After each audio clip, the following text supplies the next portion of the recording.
You won't believe what I saw when I pulled into my own ranch after cutting my business trip short.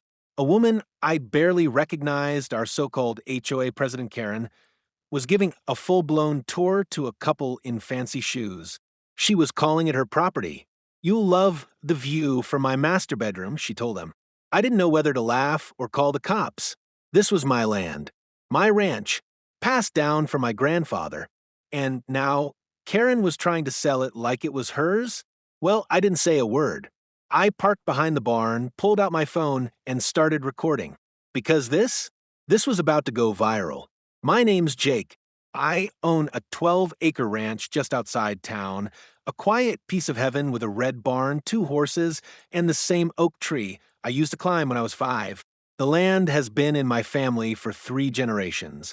A few years ago, developers built a small luxury neighborhood next to our ranch. That's when the HOA came into the picture. I wasn't part of their HOA. My land is technically outside their jurisdiction, but that never stopped their president, Karen, from trying to control everything around here. At first, it was petty things. She complained about my fence being too rustic. She left passive-aggressive notes about my horses being too loud.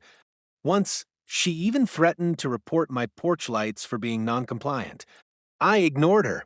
Until last week. I'd gone out of town for a quick 3-day business trip. Nobody knew I was coming back early, not even Karen. I arrived around 10 a.m. just as a sleek black SUV pulled into my gravel driveway. At first, I thought they were lost. Then I saw Karen stepping out in high heels like she owned the place. Right behind her was a rich-looking couple wearing aviators and holding Starbucks cups.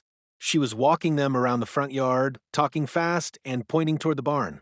So I parked quietly behind the oak tree and listened.